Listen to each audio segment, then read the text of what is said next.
We've talked a lot about Aaron Rodgers and potential trades, but what is the best situation for him? Is it the Packers? Is it one of these other teams that we've been talking about? We're going to dive into that on today's show. Plus, the Packers have a key void on their defensive staff, why they need a new voice if they're going to keep Joe Barry, and it seems like they're going to keep Joe Barry. All of that on today's show. You are Locked On Packers, your daily Green Bay Packers podcast. Part of the Locked On Podcast Network, your team every day.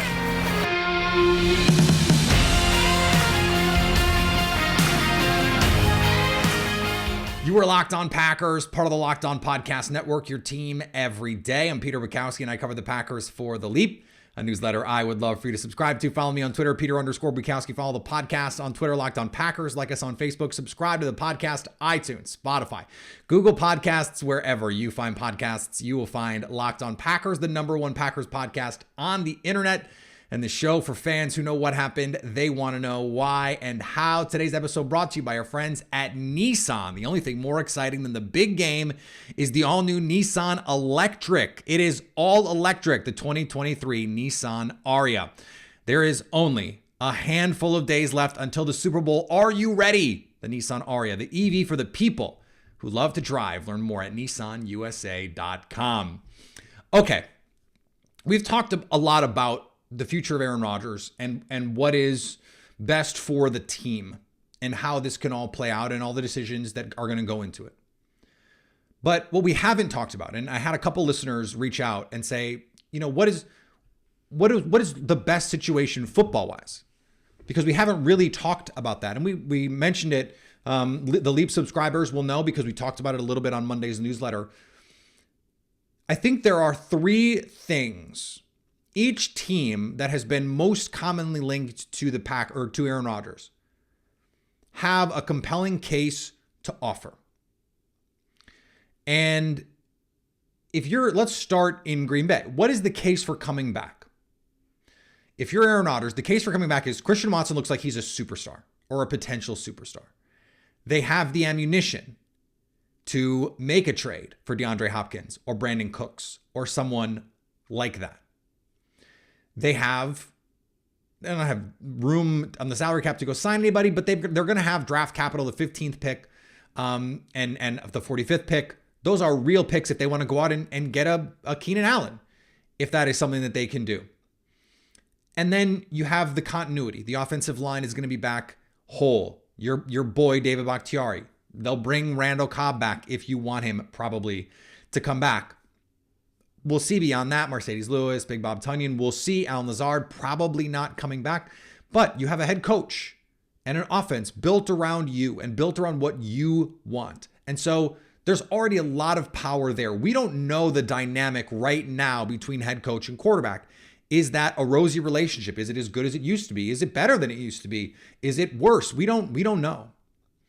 And I think we don't know what Aaron Rodgers' thinking is in terms of the working relationship there, where it can go. Can it get better? We don't know the answer to that, but continuity is important in an offense. The flip side of that is Tom Brady went to Tampa Bay and won immediately. And it took a little time to get that offense together, but by midseason, they're doing Tom Brady stuff, and you've got Mike Evans and Chris Godwin and Rob Gronkowski and a really good offensive line and a terrific defense, and they go and won a Super Bowl. Matthew Stafford, year one, new offense. And they changed a lot of the offense to try and play to the strengths of Matthew Stafford and to adjust to the way that teams were playing them. The outside zone life, that play action stuff is not as effective when teams are not biting on it. And now you have to find the counters. For them, it was, we're going to spread you out. The Packers did a lot of the same thing. They played more 4 wide receiver looks in 2021 than they had ever played under Matt LaFleur, and then more 4 receiver looks than they had played since like early McCarthy era kinds of days. And so if you're looking for examples, I don't know how much that continuity matters. I was looking at some of the models, the point-based models that I like to use for gambling purposes with our friends at FanDuel. And I was looking at the Pro Football Focus model that they have, point-based model. And like the top 6 teams were all the teams that you would expect. It's the Chiefs, it's the Bengals, the Eagles, the 49ers. And then after that is a really big drop off. But then the next team, I think they were the 7th team, was the Packers. I think we forget that this team was beating the Giants by double digits. They were beating the Commanders by double digits. They were beating the Lions by double digits. They blew some of these close games. And part of that is because Aaron Rodgers was hurt. Part of it is some situational stuff. And part of it was a continuity issue. The offensive line played bad against the Lions at the worst possible time. You had some issues with injuries. Christian Watson gets hurt. Romeo Doubs gets hurt. Allen Lazard gets hurt to start the season. Randall Cobb gets hurt in the middle of the year. And so your offensive line for the first 2 months of the season in flux. But they weren't that far off. You get some improvements from Devontae Wyatt. Eric Stokes comes back and looks like a guy. Darnell Savage looks like the guy from the end of last season. This defense can make a little bit of a step forward. They were a top 10 passing defense last year. Get another big guy in there in the middle of that defense, and maybe the run defense can get a little bit better. Quay Walker in year 2, like they have to feel like they can go attack this right now in the NFC with this team. I don't think going back to Green Bay is a bad situation for Aaron Rodgers. Do I think it's the best situation for the Packers? It depends on how they change the contract, because they can't do the thing where if he comes back and next year you have to eat just an absolute gargantuan amount of dead money if he retires or is traded. You just can't do it. I still think the move for the Packers is to get what you can for him now, because I think they can get a lot. But for Aaron Rodgers, that might not be the case. It might not be the best situation for him. I think you can make the case that it's not. Now, there are 2 things here. What is the best situation for Aaron Rodgers to win? I think the best situation for Aaron Rodgers to win is New York, because that defense is ready now. That is a top 10 defense tomorrow, and Sauce Gardner could get better. They have guys, young players, who can get better. That's the scary thing about what they can do. Carl Lawson comes back healthy. They have more picks to use. Now, they'll probably give up if they have to get Aaron Rodgers. They have to use picks. But Joe Douglas has done a good job putting this roster together. And the offensive line held up well enough. And they look like a playoff team with Zach Wilson and Mike White. And then you get to throw to Garrett Wilson. You know, if they can, maybe they bring in Randall Cobb. You've got Elijah Moore. You've got Breece Hall. You've got James Robinson. You've got a really nice core of offensive pieces, plus your boy Nathaniel Hackett. So no learning curve on the offense. Nathaniel Hackett knows what you like, knows what you're good at, knows what you don't like. And this is an offense that was running a LaFleur system last year, just a different LaFleur. So it's a lot of the same verbiage. It's going to be a lot of the same concepts. And there's going to be tweaks year to year, because that's just the nature of the business. There's going to be tweaks year to year, no matter what. And so there's an easy path to that team winning a lot of games. Do I think it's the best thing for Aaron Rodgers? I don't, because I think Nathaniel Hackett will feed into some of Aaron Rodgers' worst impulses to want to play a little more hero ball than maybe is required. And I think that there could be issues with consistency there. I just don't think Rodgers is built at this point in his career to be doing that. And I don't think they have the Devontae Adams guy that can just take over games the same way. Like Garrett Wilson's really good. I don't think they can treat him where it's like third and Garrett Wilson. You could do that with Devontae Adams. Like it doesn't matter what the down and distance is, Devontae Adams is going to pick up the first down. Garrett Wilson is not that guy. Elijah Moore is not that guy. So I worry if I'm advising Rodgers. Yes, you can go there and win, but obviously I can't tell him this, but I think it would feed into some of the worst impulses with Aaron Rodgers in a lot of the ways, by the way, that it did in Denver with Russell Wilson, where Nathaniel Hackett was not the star of that organization. He was the head coach, but Russell Wilson was the star of that organization, and they did what Russ wanted. And it wasn't until Hackett was fired that they stopped doing what Russ wanted. And they started doing the things that were actually the best things for the teams to win. And if Hackett and Rodgers get back together, I think it will be more of that, let's just let Rodgers be Rodgers. You're going to lose some of the pre-snap motion. You're going to lose some of the really cool stuff in the Matt LaFleur offense that makes things easy. And it's going to look more like it did last year. Now, maybe with better players, that's fine. Maybe Rodgers is still good enough to play at or near, MVP levels if he's healthy. Can he stay healthy? That's a question. I don't think that's the best situation for Aaron Rodgers' personal success, but I do think it's the best case for him winning. The best place for him to have personal success is Las Vegas. And the reason is it will be a new scheme, but I think Rodgers would buy into what Josh McDaniels is selling. And remember, there was a quote a couple years ago circulating that Tom Brady had mentioned to someone that Aaron Rodgers was way more talented than him, and that if Aaron Rodgers played in their offense, he would average 7,000 yards a season. Now, add in Davante Adams, Hunter Renfrow, they franchise tag Josh Jacobs, and you've got an offense that can be built around Aaron Rodgers to Davante Adams. And it's a scheme that makes things easy on a quarterback with more defined reads. It's still a lot of stuff at the line of scrimmage, but it's going to be plays that are designed just to do the work. And all Aaron Rodgers has to do is throw it to the open guy. Is it going to be as stimulating as maybe Rodgers wants? Well, not in a vacuum, but he's going to have to learn it. And he's going to have to learn it on the fly. And so maybe that is the kind of thing that gets those creative juices going. And all of a sudden, you're throwing to Davante. You got Hunter Renfrow who can get you a bucket whenever you need one. I think Darren Waller would be in this trade if that's the trade. But so for the Packers, I think that they have stuff to give. And I think for Aaron Rodgers, it's the best place for his personal success. Now, are they built to win there? No, because that defense is still bad. And that division is still brutally difficult. So, I don't know. I wonder, are we going to learn something about Aaron Rodgers based on where he goes, what he's prioritizing? Maybe, maybe not. My guess is because of what I've been told and what I've heard and what has been reported, that there are a group of teams that Rodgers would be cool with. And the Packers will trade him to the best package provided by those teams. That's fine. That works.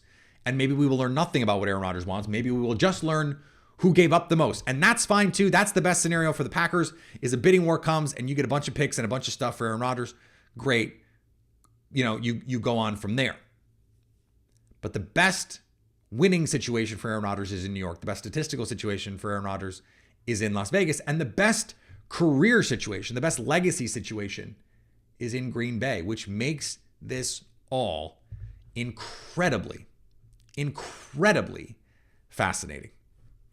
All right, we're going to talk about some changes that this team needs to make on defense coming up here in just a second. But before we do, today's episode brought to you by our friends at PrizePicks. PrizePicks is daily fantasy made easy because you don't have to beat some gambling bro. You don't have to beat the algorithms with all the people putting in 1,000 lineups. No, you just have to beat the PrizePicks number. Patrick Mahomes passing yards or Jalen Hurts rushing yards. Put them together, you've got a lineup. And now you can win up to 25 times your money.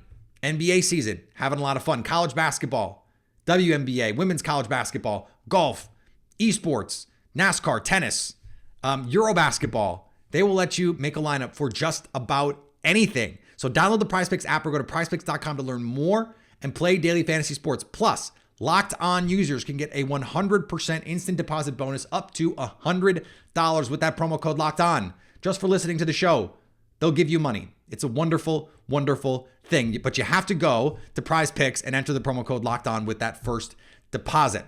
The Packers still don't have a replacement for Jerry Gray. And the reason I think that this is interesting is because we saw the other day, news broke yesterday that the Saints defensive backs coach, Corey Robinson, his contract expired. He is a really, really smart young assistant, a well thought of assistant coach. And he is the kind of voice that I think the Green Bay Packers need. And so when I say that, what does that mean? And I realize that I have not given potentially a good answer on when I say this stuff. What does that mean? What do the Packers need and why? When Green Bay moved on from Mike Pettin, they did that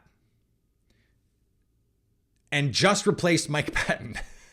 Usually, when you get rid of a defensive coordinator, you don't just think it was his fault. You got it. The defensive line coaches got to go. The outside linebackers coaches got to go. Someone else has got to go. Now, the Packers have had some turnover because Mike Smith left and because you had some coaches leave, but it wasn't because the team was like, these guys are not performing, and so it's time to replace them. That's not what happened. When the Packers lost Nathaniel Hackett and Luke Getsy, what did they do? They just promoted everyone from within. And maybe that was the right call. Maybe that was the best thing that they could do, but that's not how Sean McVay operates. That's not how Kyle Shanahan operates. That's not how Andy Reid operates. Now, Bill Belichick does kind of operate that way, if you're related to him especially, or if you coached for him before. But that model has not worked in New England for a long time now. And so I think when you're a Packers team that continues to underperform late in the season, I don't know how you can continue to think the status quo is enough. How can you continue to think that what is being done is enough when year after year, time after time, it's just not enough? I don't understand it. And so you don't have to go out. Like Ejiro Evero is not going to take your passing game coordinator role. He's in Carolina now. Jim Leonard is probably not going to take your passing game coordinator role, but he's available out there. Don't not hire him because you have Joe Barry. That's the first part of this. But the second part is, don't just hire someone internally. Don't just hire someone because they've coached the Vic Fangio, Brandon Staley defense before. Hire someone because you think they can help your football team. And that's why someone like Aubrey Pleasant is so intriguing to me, because he is coming from a different defense. He is coming from Aaron Glenn in Detroit. And, there's a little bit of all kinds of stuff in there. There's some Dennis Allen. There's some Vic Fangio. There's a collection of defenses in that defense.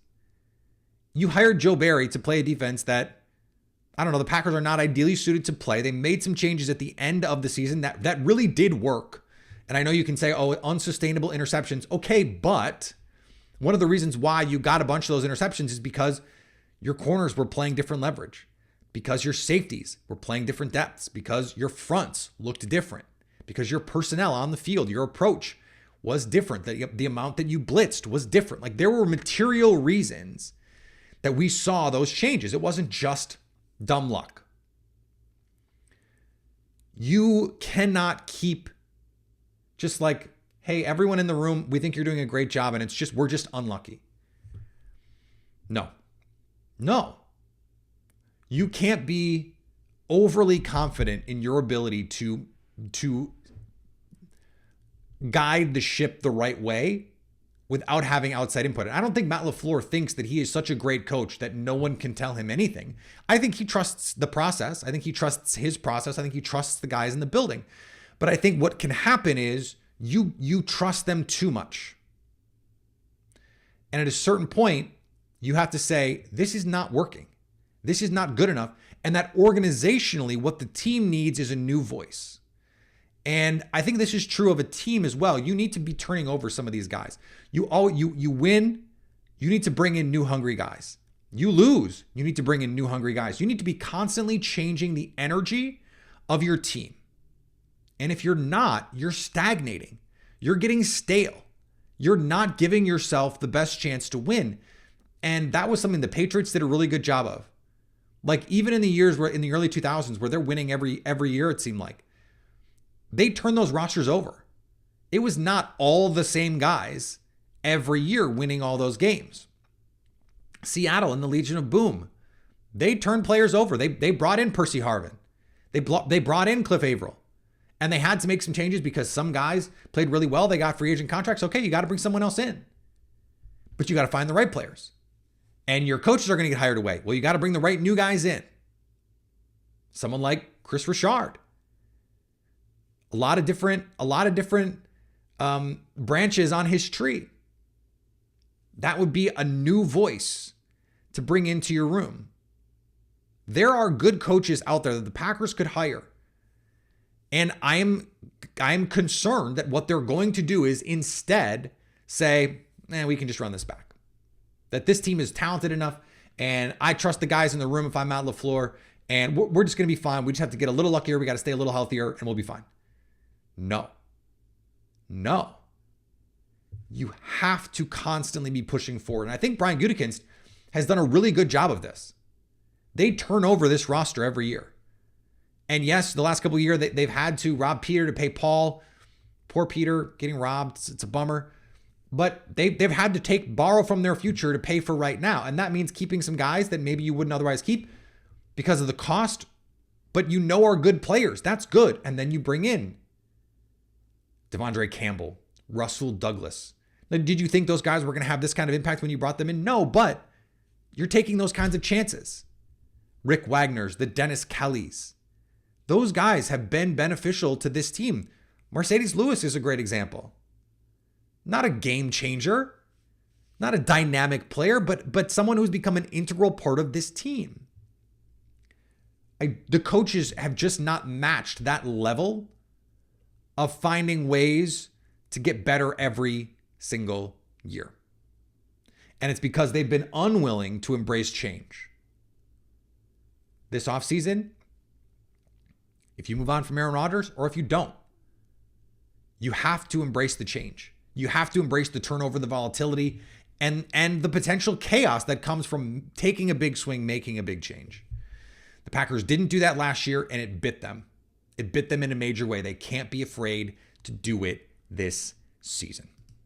All right, we're going to finish up here. Before we do, today's episode brought to you by our friends at Built Bar. Built Bar is the best way to get something delicious that is also going to be fuel for your body. I've been under the weather the last couple days. Stomach not right. And you know what has still tasted really good to me? Built Bar. And I know that when I eat that, it's going to taste delicious. Number one, it's going to make me feel better because it is delicious. Coconut puff, let's go. Brownie batter puff, let's go. But it's also going to give me fiber that I need. It's going to give me protein, 17 grams, and it's going to be low in sugar, 4 grams. My stomach, not into sugar right now. So I have something that's going to help fill me up, that's going to fuel my body, fuel my recovery, and also not upset my stomach with all that sugar and not undermine all of the good stuff that it's providing me with a bunch of sugar. So I went to Built.com and I ordered my bars. But that's because I have a toddler. I don't have time to be running around. Maybe you do. Maybe you go to Walmart. Maybe you go to Sam's Club and just shop. Great. Built Bar is there. So check it out the next time you're at Walmart or Sam's Club to get your box right now. Thanks for making Locked On Packers your first listen. Subscribe to Locked On NFL and get daily conversations on the biggest NFL stories, plus in-depth analysis on the biggest games with NFL key predictions every Friday and Monday. Local insiders cover the weekend with game-to-game episodes. Locked On NFL, available on YouTube or wherever you get podcasts. All right, back tomorrow from Radio Row. A lot to get to, a lot of fun to be had. So follow me on Twitter, Peter_Bukowski. Follow the podcast on Twitter, Locked On Packers. Like us on Facebook. Subscribe to the podcast, iTunes, Spotify, Google Podcasts, wherever you find podcasts. You will find Locked On Packers. And anytime you want to come hang out with us live, you can do that on our Locked On Packers YouTube page to stay Locked On Packers.